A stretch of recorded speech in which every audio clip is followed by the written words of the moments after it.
कहानी की शुरुआत में हम एक तालाब में एक लड़के को डूबे हुए देखते हैं। वो हमें बता रहा होता है कि वहाँ सिर्फ अंधेरा और बहुत तेज की ठंड थी। तब उसने चांद को देखा, उस पर उसकी चमकती हुई रोशनी पड़ी जिसने अंधेरे को भगा दिया और उसके बाद उसके अंदर का डर भी भाग गया। वो वहाँ क्यों था और उसकी जिंदगी का क्या मकसद था उसे कुछ भी नहीं पता।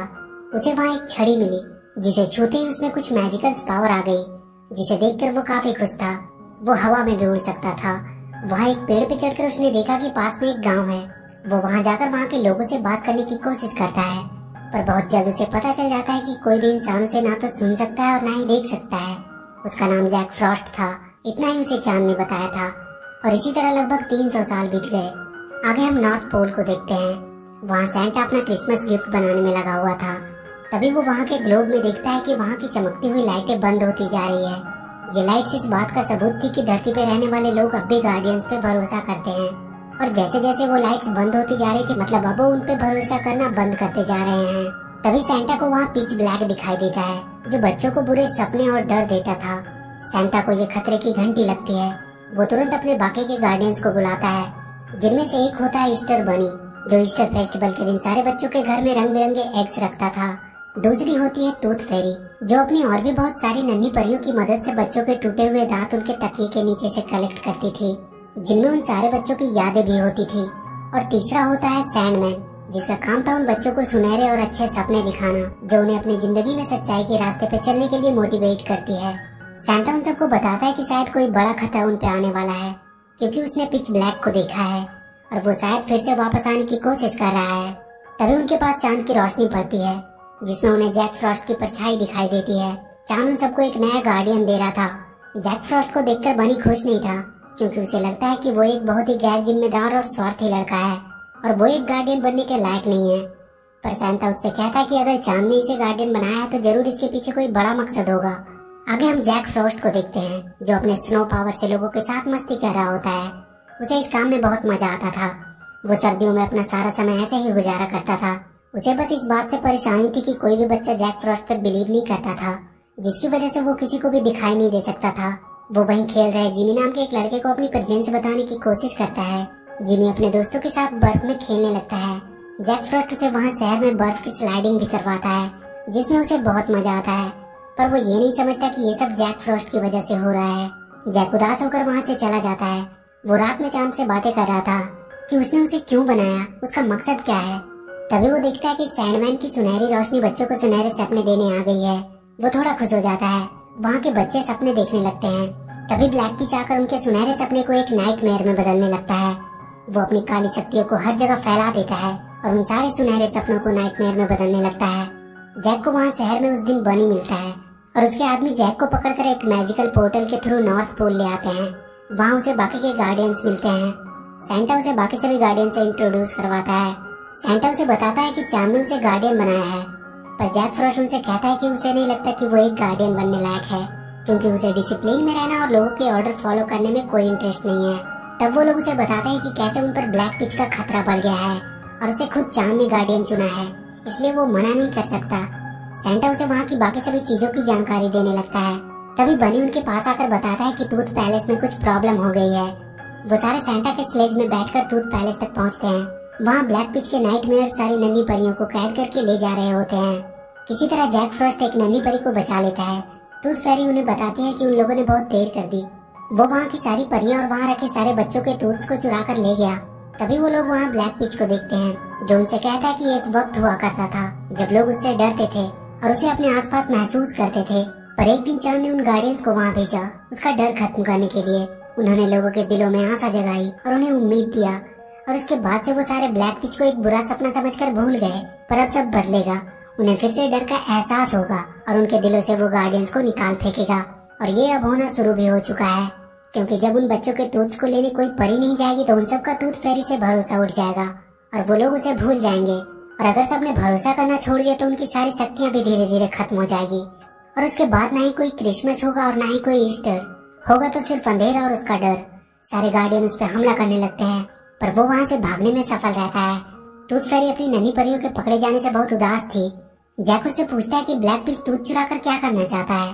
टूथ फेरी उसे बताती है कि बात सिर्फ टूथ्स की नहीं है, इनमें उन बच्चों की यादें हैं। वो अपनी परियों के साथ उन बच्चों पर नजर रखती है और कभी भी उनकी लाइफ में अगर उनके बचपन की मेमोरी की जरूरत पड़ती है तो वो उन्हें वो यादें देते हैं। वो कहते हैं कि उनके पास सबकी यादें रहती है, यहाँ तक कि जैक की भी यादें उनके पास थी। वो उससे कहते हैं कि तुम्हारी भी एक जिंदगी होगी, तुम्हारी जैक फ्रॉस्ट बनने से पहले की। जैक फ्रॉस्ट अब किसी भी हालत में अपनी पुरानी लाइफ के बारे में जानना चाहता था। तभी टूथ फेरी के कुछ पंख झड़ने लगते हैं। शायद लोगों का उससे विश्वास उठता जा रहा है। सैंटा सबको आइडिया देता है कि वो खुद जाकर सारे टूथ्स को कलेक्ट करेंगे और वो सारे गार्डियन निकल पड़ते हैं टूथ कलेक्ट करने। वो सब जल्दी जल्दी सारे बच्चों के तकिए के नीचे से उनके टूथ्स को लेने लगते हैं और उसके बदले में कोई न कोई गिफ्ट्स रखने लगते हैं। पर जब वो लोग जिमी के घर में उसके टूथ्स लेने जाते हैं तो वो जाग जाता है और वो वहाँ सबको देख सकता था सिवाय जैक के, क्योंकि वो उस पर बिलीव नहीं करता था। पर तभी जिमी का डॉग बनी पे झपटने लगता है। सैंडमैन उसे वापस से सुलाने की कोशिश करता है, पर इसमें उनके साथ साथ बनी, सैंटा और टूथ फेरी भी सो जाते हैं। तभी जैक को वहाँ ब्लैक पिच दिखाई देता है। वो उसके पीछे भागता है। सैंडमैन भी उसके साथ ही जाता है। इधर जिमी की छोटी बहन सैंटा का मैजिकल पोर्टल से कहीं चली जाती है। जैक ब्लैक पिच को पकड़ने की कोशिश कर रहा था और सैंडमैन उसके नाइटमेयर को सुनहरे ड्रीम में बदल रहा होता है। तभी ब्लैक पिच उन्हें दिखाई देता है। वहाँ उसके बहुत से नाइटमेयर्स भी थे। वो सब एक साथ उन पे हमला कर देते हैं। तब तक बाकी के गार्डियंस भी वहाँ आ जाते हैं। वो सब उन नाइटमेयर से लड़ने लगते हैं, पर ब्लैक पिच अपनी पावर की मदद से सैंडमैन को एक नाइटमेयर में बदल देता है। जैक उसे बचाने की कोशिश करता है, पर वो उसे बचा नहीं पाता है। पर वो अपने पावर से ब्लैक पिच के सारे वार को नाकाम कर देता है। सारे गार्डियन सैंडमैन को आखिरी श्रद्धांजलि देते हैं। इन सब के लिए जैक अपने आप को जिम्मेदार मानने लगता है, पर सैंटा उनसे कहता है कि तुमने तो उन सबको बचाया है। वो सारे देखते हैं कि वहाँ ग्लोब से कुछ लाइटें बंद होने लगी है। बनी उनसे कहता है कि सब ठीक हो जाएगा क्योंकि कल ईस्टर है और वो सबके पास एग पहुंचा देगा, जिनसे उनका बिलीफ उन पर बना रहेगा और ब्लैक पिच चाहकर भी उनका कुछ नहीं कर पाएगा।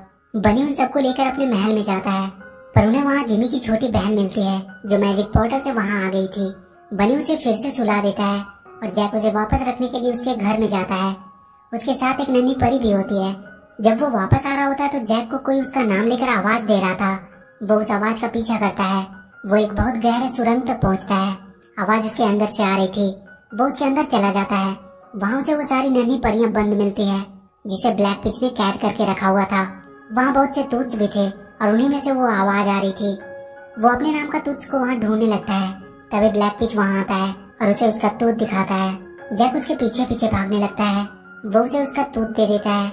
वहाँ वो एक सुरंग तक पहुँचता है जहाँ सारे ईस्टर एग्स टूटे पड़े थे। वो वहाँ से बाहर निकलता है। वहाँ उसे बाकी गार्डियंस मिलते हैं। वो उससे पूछते हैं कि वो कहाँ था। नाइटमेयर्स ने उनके टनल पे हमला किया और सारे एग्स को बर्बाद कर दिया। जब उन्हें पता चलता है कि वो ब्लैक पिच के साथ था तो वो लोग उस पर बहुत गुस्सा करते हैं।